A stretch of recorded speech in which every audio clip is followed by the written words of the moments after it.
Hello, my name is Nancy Elliott, and I'm the author of Autumn's on Its Way, the novel.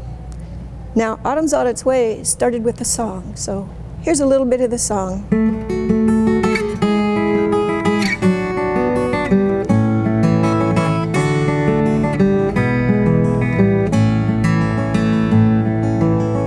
James and I, we settled this place. It must be 20 years gone by.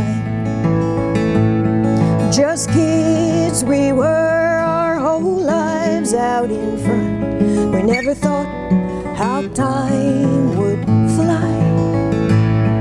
In a couple of years, Abby was born. She was her daddy's joy and pride. Through the work and the seasons, they were constant companions. Side by side, they'd sing and they'd ride. And now the light in through the window tells me autumn's on its way. A freshness on the breeze says it's due most any day. The days are getting shorter and the sun seems slow to rise. And the turning of the seasons in our lives we can't deny.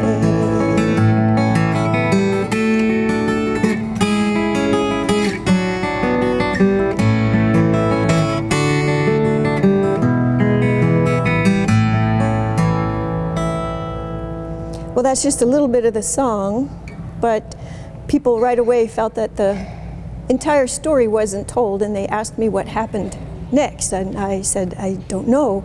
And finally the right person asked me what happens next, and that happened to be Elmer Kelton, my favorite Western author. And when I told Mr. Kelton I didn't know, he wagged his finger in my face and said, go home and find out. So I did, and I wrote the book, Autumn's on Its Way.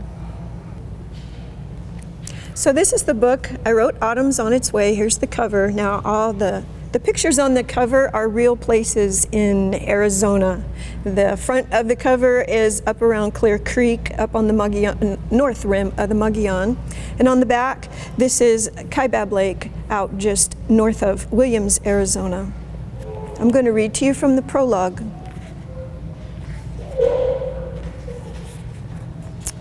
Spring, 1862. At first, Abby thought the writers were Indians.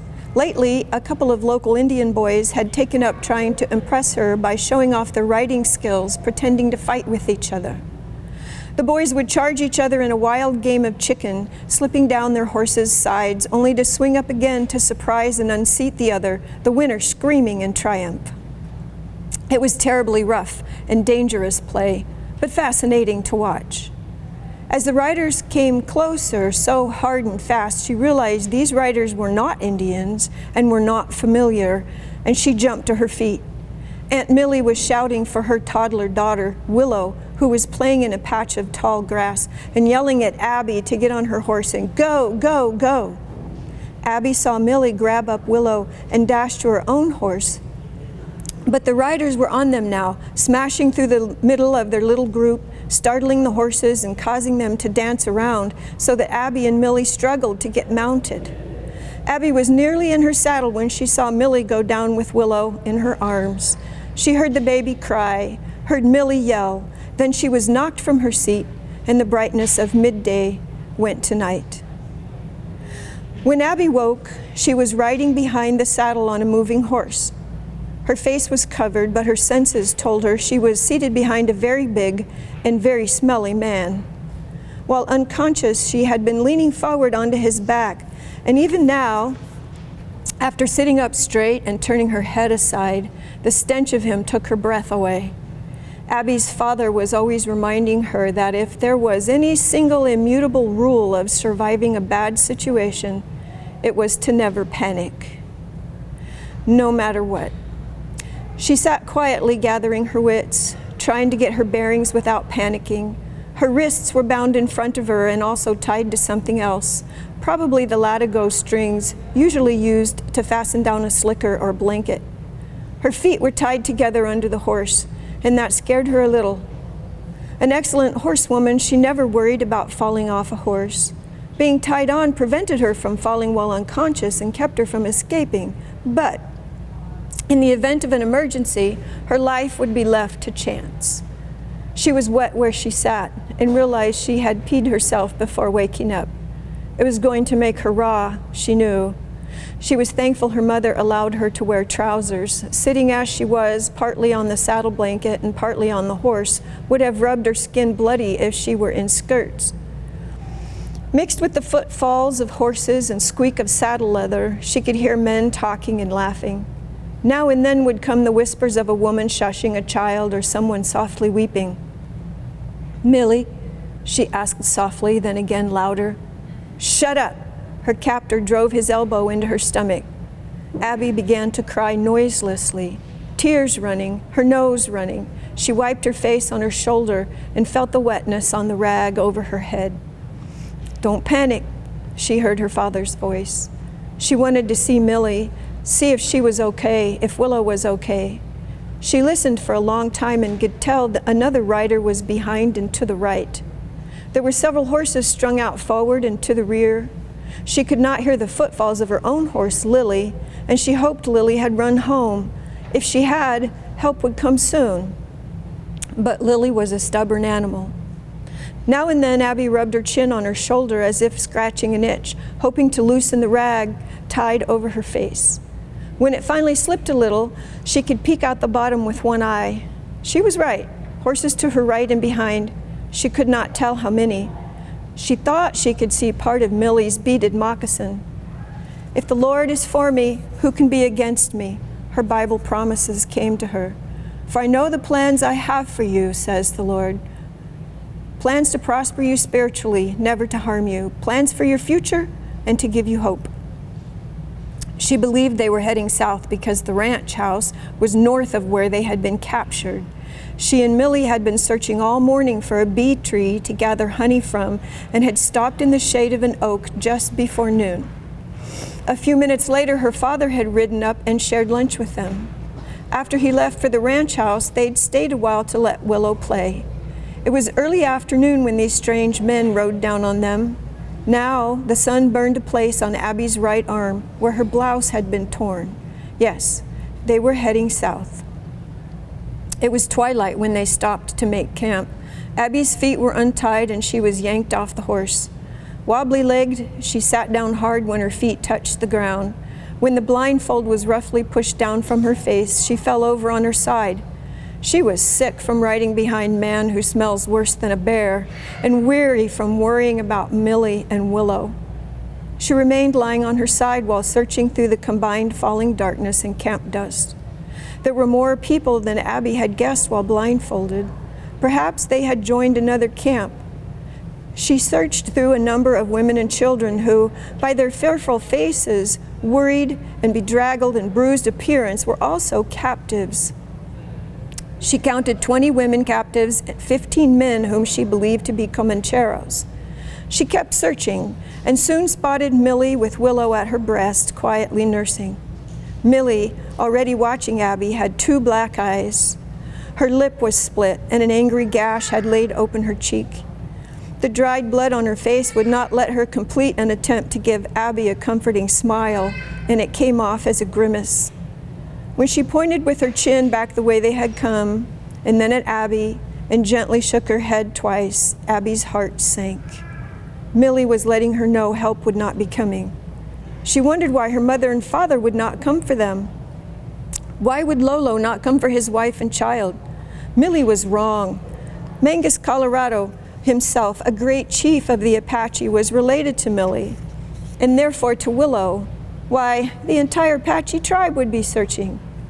Abby used the back of her still tied together wrists to wipe tears from her face and refused to let any more fall. She refused to believe Millie. Man who smells worse than a bear seemed to have rank in the mixed group of rough and dirty men. He swaggered and shouted his way through the camp of Indian, Mexican, black men, and white men. A handful of the men spoke Gaelic, a language Abby was more than familiar with, and she inhaled stray words and broken sentences of her grandparents' language wafting through the camp noise. caves, castles, tropical woodlands, snakes, long way to go. Some are sick. McGee will not be happy. In the morning, Abby was again tied hand and foot behind smells worse than a bear's saddle.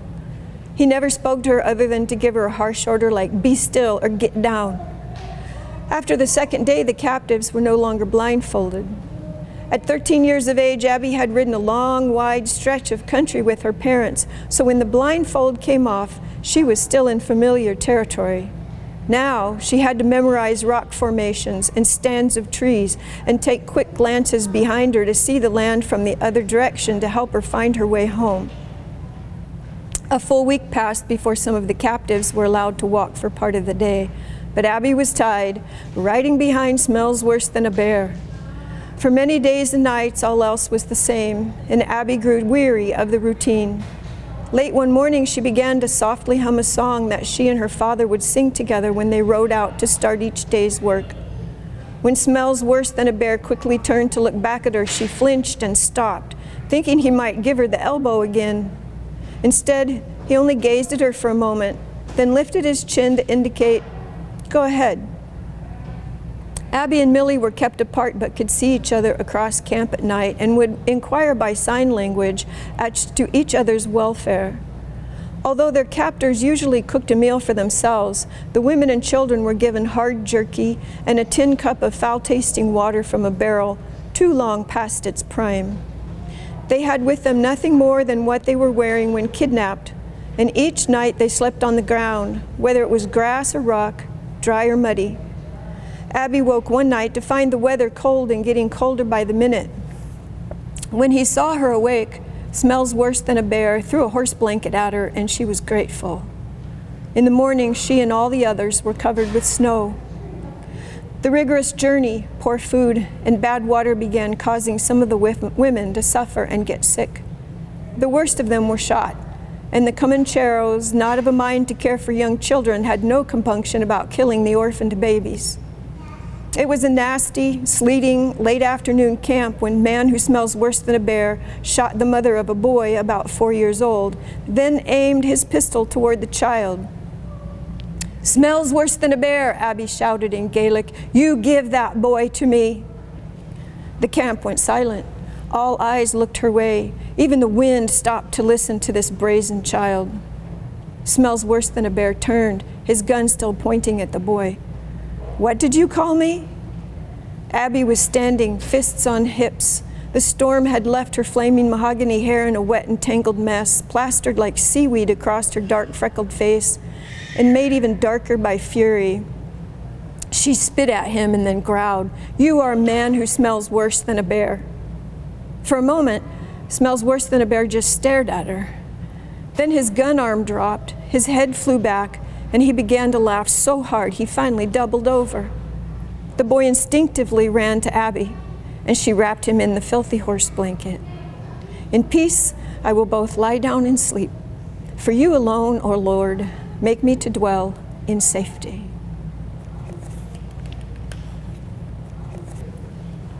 Well, that's just the prologue of Autumn's on Its Way, and I am Nancy Elliott, the author of Autumn's on Its Way, which is available through your Pinal County Library District as a single copy, as a book club kit, and in digital version. I want to thank you to Pinal County Library for having me. James and I, we settled this place. It must be 20 years gone by. Just